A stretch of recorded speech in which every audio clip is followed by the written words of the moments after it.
आज का दिन तो हो सकता है आप सबके लिए बहुत ही अच्छा हुआ होगा, उम्मीद करता हूँ, क्योंकि आज से बम्पर लॉटरी थी बैंकिंग, सारा बैंकिंग सेक्टर में। तो चाहे वो आईसीआईसीआई हो, एचडीएफसी हो, एक्सिस हो, बंधन हो, रत्नाकर, आरबीएल, मतलब कोई बैंक ऐसा नहीं था जो नहीं भागा हो। और लगता है सिर्फ एक ही वजह है कि उनके रिजल्ट्स इतने अच्छा है, जो कि मार्केट की एक्सपेक्टेशन से, जो मार्केट अंदाजा लगा रहा था, उससे कहीं अच्छे थे। सो बहुत ही अच्छा था। और उसी वजह से अगर देखें तो आज का हमारा बेसिकली निफ्टी के बारे में तो कुछ भी ऐसा सच बहुत ज़्यादा बात करने को नहीं है, सिर्फ रिलायंस को छोड़ दें तो, और दूसरी तरफ बैंकिंग स्टॉक्स हैं उनको छोड़ दें तो, बाकी बैंक निफ्टी में ही पूरा एक्शन रहा आज के दिन का। सो चलिए बात करते हैं आज क्या रहता है बैंक निफ्टी और निफ्टी में, कैसे क्या उनके चार्ट कह रहे हैं। और फिर मेरे पास दो स्टॉक आइडिया जिनमें आज मैंने अपनी थोड़ी सी एक पोजीशन बनाई है, वो भी मैं आपके साथ शेयर करता हूँ। चलिए, वेलकम है आपका चैनल बुल्स एंड बेयर्स में, और मैं हूँ असीम। और अभी हम बात करेंगे निफ्टी, बैंक निफ्टी, उनका ऑप्शन चेन डेटा, और एक बाय और एक सेल स्टॉक के। ठीक है, सबसे पहले हम देखते हैं निफ्टी का चार्ट। तो निफ्टी का चार्ट हमें क्या बताता है? देखिए, निफ्टी का अगर अभी हम डेली चार्ट पे हैं तो अभी हम सिर्फ डेली और आवरली चार्ट देखेंगे, जिससे कि हम थोड़ा सा इस वीडियो को जल्दी निपटा सकें। और आज मैं थोड़ा सा स्पीड में बोल रहा हूँ, अगर किसी को इसको समझने में दिक्कत हो, क्योंकि समय नहीं तो बहुत लंबा हो जाता है, करीबन 20-25 मिनट का वीडियो आप लोगों के लिए भी थोड़ा सा, अगर थोड़ा सा आपको समझने में दिक्कत हो तो आप इसे स्लो पे करके देख सकते हैं। तो देखिए, यहाँ पे अगर हम देखें पिछले 2 दिन की कैंडल्स को, सो 2 दिन की कैंडल्स में ये देखिए यहाँ पे, तो ये 2 दिन की कैंडल में देखिए दोनों दिन हैमर बनाया है। एक दिन बल्कि स्पिनिंग था, इनडिसाइसिव कैंडल हम बोल रहे थे, आज ये हैमर बनाया है निफ्टी पे। तो ये जो हैमर हमें दिखाता है, ये किस्म से अगर दोनों दिन देखिए विक, इसकी जो टेल है या विक है जो हम बोलते हैं, पूंछ है इसकी, जो ये लगभग बराबर सी है, 10 बहुत ज्यादा फर्क नहीं है, तो करीबन 20-25 पॉइंट का फर्क है। और ये एक दिखाता है कि नीचे यहाँ पे बाइंग आ रही है। हालांकि ये आज का सिग्नल है, इसको अभी जब तक कंफर्मेशन ना हो जाए हम कह नहीं सकते, क्योंकि अभी भी वैसे अगर देखें तो ये अपने 10,000, आज भी अगर देखें तो हमने जो कल बात की थी कि ये 10,740 के आसपास तक दोबारा से जा सकता है, 30-40 के बीच में। और वही आज हुआ कि दोबारा से इसने, देखिए अगर आप ना डे हाई देखें तो इसने लगाया है 11,723-24 का। तो उसी तरह से ये दिख रहा है कि हमने जो प्लानिंग की थी, जिस हिसाब से हमने प्लान किया था कि शायद ऐसा होगा। अगर हम डेली की बजाय अब आवरली चार्ट पे देखते हैं तो यहाँ देखिए सिंपल बिल्कुल कॉपी बुक स्टाइल में वही दिख रहा है कि ये 230, सॉरी 11,730। और ये देखिए यहाँ पे अगर मैं इस लाइन को यहाँ पे कर दूं तो ये बिल्कुल 11,730 के आसपास बनती है।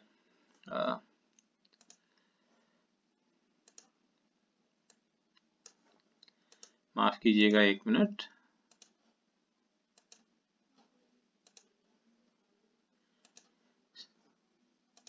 तो चलिए, कोई बात नहीं। तो ये देखिए 11,130 के आसपास यहाँ पे अगर देखिए हम ये करते हैं तो यहाँ बनती है, और उसी से नीचे ही मार्केट एंड में रिवर्स हो गया।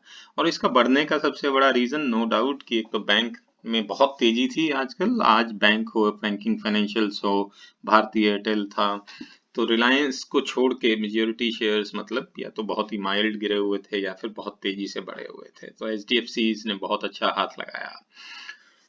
तो यहाँ पे हमारा देखिए तो यहीं से वापसी गिरा है निफ्टी, और वहीं से हम सोच रहे थे कि यहाँ एक बार निफ्टी जा सकता है, और वहीं से निफ्टी को वापसी गिरना चाहिए था।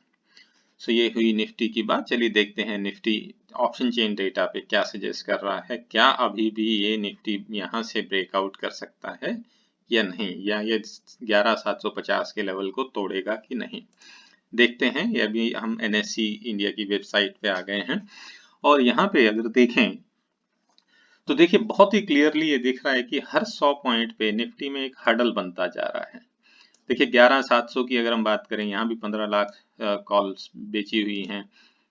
तो डिस्पाइट किंजी की देखिए निफ्टी 11,700 के ऊपर भी गया, फिर भी देखिए बहुत ज्यादा कोई कॉल्स में कवरिंग नहीं हुआ। तो मतलब अभी लोग उस पे बुलिश इतने नहीं है कि निफ्टी इतना ऊपर जाएगा, तभी 15 लाख लोग अभी भी कॉल बेचे बैठे हैं। फिर देखिए 100 पॉइंट ऊपर जाके भी फिर 15 लाख बैठे हुए हैं, फिर 15 लाख बैठे हुए हैं। तो ये लगता नहीं है कि इसके ऊपर ये बहुत ज़्यादा कुछ मूवमेंट उसके ऊपर जाएगी। सो इस तरह बाइंग साइड पे अब देखते हैं कि सपोर्ट कहाँ दिख रही है। तो देखिए यहाँ पे 600 पे 13 लाख पौने 14 लाख का वॉल्यूम खड़ा है और 700 500 पे करीबन 19 लाख का वॉल्यूम खड़ा है। तो ये अपने आप में दिखा रहा है कि 11,500 अभी थर्सडे से पहले तो टूटता हुआ नहीं दिख रहा। अब देखिए कुछ भी नहीं कहा जा सकता क्योंकि यूएस के इलेक्शंस हैं, 3 तारीख को अभी इलेक्शंस वोटिंग हो जाएगी और ये अपने आप में एक बहुत बड़ा इवेंट है ग्लोबल मार्केट्स के लिए। सो पिछली बार भी अगर हम देखें तो हिलरी क्लिंटन को सभी ने पोल्स में हिलरी क्लिंटन का बोल रहे थे, बट एक सरप्राइज मिला था। तो इसलिए कुछ भी कहना कि कौन जीतेगा नहीं जीतेगा बड़ा मुश्किल है आज की डेट में। सो ये हमारी एक रेंज बन जाती है जो कि 11,500 से 11,700 800 के बीच की 300 पॉइंट्स की रेंज बन जाती है। अगर किसी को इसमें स्ट्रैंगल भी अगर ऑप्शन चेन का स्ट्रैंगल बना के करना चाहते हैं तो आई थिंक वो भी एक अच्छा आइडिया रहेगा कि 2 हेज भी हो जाएगा और वहां पे किया जा सकता है। अगर मैं करूंगा तो मैं ऐसे ही कर सकता हूँ उसको। चलिए बात करते हैं फटाफट बैंक निफ्टी की, जो कि आज का हीरो था। देखिए बैंक निफ्टी का मैं आपको पहले डेली चार्ट दिखाता हूँ। देखिए क्या खूबसूरत कैंडल बनी है आज की। यहाँ पे कहाँ इतना नीचे लो था, बिल्कुल वीक दिख रहा था, ब्रेकडाउन दिख रहा था। हमने कल यही बात की थी कि देखिए ब्रेकडाउन हो गया है, इसने मिड पॉइंट तोड़ दिया है। लेकिन क्या खूबसूरत रैली, और वो रैली थी कि आज के सारे रिजल्ट्स हैं वो एचडीएफसी के हों या आईसीआईसीआई के हों, कितने बढ़िया रिजल्ट्स आए हैं। और वही एक वजह हो सकती है कि एनजी की ये और रही है कि एनजी की उसकी वजह से ऊपर की तरफ गए हैं आज बैंक्स। देखिए अब हम चलते हैं, यहाँ से तो क्लियरली दिख रहा है। अगर डेली क्लोजिंग बेसिस पे देखें तो हमें यहाँ पे दिखता है कि ब्रेकआउट आ गया है इस मार्केट का, अगर देखें तो बैंक निफ्टी का। बट क्या मेरा कॉन्फिडेंस इस लेवल पे है? मैं अभी भी कहूंगा कि मे भी एक आध दिन हमें और देखना चाहिए, क्योंकि जब तक ये लेवल 25,250 वाला लेवल नहीं जाता निकल के, तब तक ये नहीं भी करना चाहिए। अगर हम यहाँ जल्दबाजी करें और मार्केट फिर वहीं से एक रेजिस्टेंस ले ले तो यहाँ हो सकता है कि हम बिल्कुल ऊंचाई पे खरीद के बैठे हों और फिर अपने आप को कोस रहे हों। सो ये चीज है, और इसका एक वजह और भी है जो मैं आपको अभी जब आवरली चार्ट दिखाऊंगा तब हम बात करेंगे। देखिए कल हमने बात की थी कि एक 24,200 250 का एक ऐसा लेवल रहेगा जहां से कि हो सकता है बैंक निफ्टी वापस वहां तक अगर जाए, क्योंकि आवरली चार्ट पे एक डाइवर्जेंस दिख रहा था और हमने कल बात भी की थी कि वो ऊपर की तरफ जा सकता है। लेकिन आज देखिए हुआ क्या कि बैंक निफ्टी सीधा गैप अप खुला। गैप अप सीधा 24,325, जो कि करीबन 400 450 पॉइंट गैप अप खुला। उसके बाद नीचे आया थोड़ा सा 24,100 तक, वो मतलब लगा कि एनजी की 200 पॉइंट का करेक्शन, लेकिन तुरंत वहां से बाइंग आई। क्योंकि देखिए हमने बोला था 24,200, जो हमारा एनालिसिस अपने लोगों ने किया था कि 24,200 एक रेजिस्टेंस की तरह काम करेगा। और जैसे ही उस रेजिस्टेंस को इसने पार कर लिया, कि देखिए क्या खूबसूरत होता है ये सपोर्ट रेजिस्टेंस का काम, कि जैसे उसको इसने पार किया तुरंत उसी को अब सपोर्ट बन गया। और वहीं से देखिए बैंक निफ्टी वापस, और पूरे दिन में उसने कोई भी एक ग्रीन के अलावा कोई दूसरी कैंडल नहीं दिखाई कि जहां पे कुछ भी बेचने की अपॉर्चुनिटी मिली हो। सिर्फ और सिर्फ अंत में उसने दिखाया आखिरी 1 डेढ़ घंटे में कि देखिए यहाँ पे कि जो था 25,100, जो हम बात कर रहे थे कि जब तक वो 25,200 को क्रॉस ना करे, जो अभी स्विंग हाई बनाया है उस स्विंग हाई को क्रॉस ना करे, तब तक बाइंग नहीं बनती है, हमें नहीं करनी। देखिए पिछला बिल्कुल वहीं पे जाके इसने अपना वहीं से रिवर्सल लिया है। पूरे दिन में देखिए अगर हम कल के उससे देखें तो करीबन 1300 1350 पॉइंट की रैली, और वहां से ऊपर से करीबन देखिए आप यहाँ पे 25,130 से लेके और 24,800, तो करीबन 300 350 सवा 300 पॉइंट की ऊपर से प्रॉफिट बुकिंग आई है। बट अभी अगर आवरली चार्ट पे देखें तो एक अपने सपोर्ट पे आके इन्होंने सपोर्ट पे आके रुकी है। सो हो सकता है कल ये ऊपर चला जाए, क्योंकि बैंक्स में बहुत स्ट्रांग मोमेंटम लग रहा है, हर बैंक बहुत अच्छा भागा है। अगर कल थोड़ा सा रुकता है और उसके बाद फिर आगे के लिए तेजी बन सकती है बैंक्स में दोबारा से। तो ये बैंक निफ्टी का है। अभी देख लेते हैं कि ऑप्शन चेन में बैंक निफ्टी क्या सजेस्ट कर रहा है। अभी हम आ गए हैं एनएसई इंडिया की वेबसाइट पे, जहां पे हम देखते हैं ऑप्शन चेन बैंक निफ्टी क्या कहता है।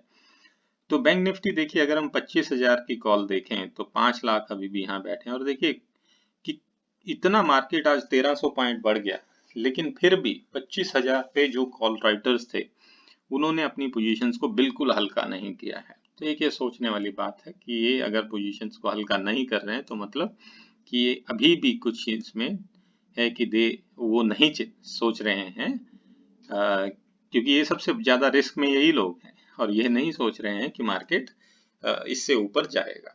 तो ये एक अपने आप में एक बहुत बड़ा पॉइंट है कि इस थर्सडे तक हो सकता है यहीं पे कंसोलिडेट हो, या 100-200 पॉइंट ऊपर हो या नीचे हो, बट इससे बहुत सिग्निफिकेंटली ऊपर जाता हुआ नहीं लग रहा। दूसरी तरफ अगर हम देखें तो नेक्स्ट अगर यहाँ से 25,200 क्रॉस करता है तो देखिए 25,500 तक आने में कुछ भी टाइम नहीं लगेगा, एक झटके में पहुंच जाएगी मार्केट। अब सपोर्ट साइड पे देखते हैं तो देखिए मार्केट सीधा अभी भी देखिए यहाँ पे कोई भी कॉल राइटर अभी भी एज सच नहीं बहुत ज्यादा कोई पोजीशन बनी है। एक ये 24,500 पे आज जरूर बनी है, ये 3 लाख पोजीशन ऐड हुई है, बट कल के मुकाबले अगर देखें तो बट यहाँ पे भी इतना नहीं है। मेजर वही 8,71,000 शेयर जो बैठे हैं वो 24,000 पे ही बैठे हैं। सो एक 24-25,000 के बीच की रेंज अब शिफ्ट हो गई है 23,000 से 24,200 के बजाय 24 से 25,000 के बीच में। ये मेरा अंदाजा और ये डेटा के बेस पे यही मैं कह सकता हूँ कि आज के लिए। तो ये हुई निफ्टी और बैंक निफ्टी की बात हो। अगर कोई आपका क्वेश्चन है, किसी तरह का आपको डाउट है कि जी की क्या है ऑप्शन चेन, कैसे रीड करते हैं, कैसे नहीं करते हैं, और चार्ट एनालिसिस कैसे करते हैं, तो आप प्लीज कमेंट कर सकते हैं। और आपका अगर अपना ऑब्जर्वेशन कुछ है, आपका कोई इस बारे में कुछ और विचार है कि नहीं, कि आपकी रीडिंग कुछ और कहती है, तो आपका उसके लिए भी बहुत वेलकम है। प्लीज अपनी रीडिंग शेयर कीजिए। शेयर करेंगे तभी तो हम आपस में एक दूसरे को सीख पाएंगे, सिखा पाएंगे। चलिए अभी बात करते हैं, जैसे मैंने बोला कि बैंक निफ्टी, और उसके बाद हम बात करेंगे दो शेयर्स की।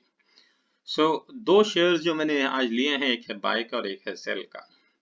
जो बाय में लिया है, देखिए आज फाइनेंशियल्स में बहुत स्ट्रांग रैली थी और वो स्ट्रांग रैली की उसी से, लेकिन देखिए बहुत ही वॉलेटाइल स्टॉक है बजाज फिनसर्व का। तो वो बजाज फिनसर्व का स्टॉक मैंने आज बाय किया है। और बाय करने का बहुत ही सिंपल प्लेन वनीला तरीका एक है जो हम कैंडलस्टिक्स पे बोलते हैं कि ये थर्स्टिंग लाइन पैटर्न बना है। अगर आप इन दो कैंडल्स को देखें, एक ये और एक ये दोनों कैंडल्स देखिए कैसे थी। बिल्कुल रेड कैंडल थी, उससे पहले एक डाउन ट्रेंड था, अच्छा खासा 10% का करेक्शन आया हुआ है, करीबन 10% से भी ज्यादा का इनफैक्ट, 6100 से देखें तो करीबन 10% ही हो गया करीबन। और वहां से अभी देखिए ये उससे ऊपर ही खुला और वहां से ऊपर बंद हुआ। तो अभी इसमें मैंने जो आज लिया है मेरा करीबन 5600 का मेरा स्टॉप लॉस है, और 5700 पे 5696 के आसपास मेरी एंट्री है, और मैं इसको 6100 के टारगेट लिए कर रहा हूँ, जिसमें कि 100 रुपये, 90 रुपये, 100 रुपये के आसपास का लॉस मेरा अगर स्टॉप लॉस होगा, और आएंगे तो करीबन 400 रुपये। सो 1:4 का रेशो है जो मैंने बताया था कि 1:3 होना चाहिए। तो अगर मान लीजिए 6000 तक भी जाता है तो भी मेरा 1:3 मेंटेन होता है। तो ये था एक बहुत ही सिंपल सा तरीका इन्वेस्टिंग करने का। अगर आप यहाँ भी देखें, देखिए सेम चीज बनी थी यहाँ पे भी, तो यही, और यहाँ से सीधा वही ये ऊपर की तरफ गया था। तो सेम पैटर्न यहाँ पे, जबकि यहाँ पे रिस्क रिवॉर्ड इतना अच्छा नहीं था, और जबकि यहाँ रिस्क रिवॉर्ड उससे कहीं बेहतर है। चलिए आगे बात करते हैं। अब जो सेल साइड का सौदा है, तो मैंने टीसीएस को आज बेचा है। टीसीएस को बेचा डायरेक्टली नहीं है, कल के लिए ही सिर्फ किया है, क्योंकि टारगेट बहुत लंबा नहीं है और उम्मीद कर रहे हैं कि कल ही अपना टारगेट दे देना चाहिए इसको। क्योंकि आज देखिए मार्केट चढ़ी हुई थी, जबकि रिलायंस और आईटी स्टॉक्स, सारे ही आईटी स्टॉक्स, इन्फोसिस को छोड़ दें तो गिरे हुए थे लगभग। तो इसमें देखिए ये अगर आप देखें तो कितनी बढ़िया इसने अक्टूबर में रैली की थी, टीसीएस ने करीबन 2900 रुपए के आसपास तक गया था और वहां से ये फिसलता हुआ आ रहा है। देखिए अभी 2600 रुपए तक आज इसने हिट कर दिया और इसमें एक ये पैटर्न बनाता हुआ जा रहा है बार बार। देखिए यहाँ पे ये ऊपर गया, फिर यहाँ से फिर पॉज लेके फिर नीचे, फिर पॉज, फिर नीचे, फिर पॉज, फिर नीचे, फिर पॉज और फिर नीचे। सो ये जो एंड में एक पैटर्न बनता है, ये देखिए इसको हम बोलते हैं कि किस्म से एन पैटर्न। देखिए यहाँ से आया और ये बन रहा है। तो ये जो पैटर्न कहलाता है ये कंटिन्यूएशन पैटर्न है कि ये यहाँ से कंटिन्यू करेगा, कि जो फॉल है या अप ट्रेंड होता है तो वहां पे अगर इस तरह से बनता है और ये फॉल में है तो कंटिन्यू हो रहा है। तो जो कंटिन्यू हो रहा है तो इसका मतलब क्या है कि व्हाट कि अगला सपोर्ट लेवल कहाँ है। सपोर्ट लेवल अगला देखिए यहाँ आता है, ये गैप है, ये गैप क्रिएट हुआ था। अब इस गैप को मार्केट फिल करता है नहीं करता है ये तो देखिए भविष्य ही बताएगा।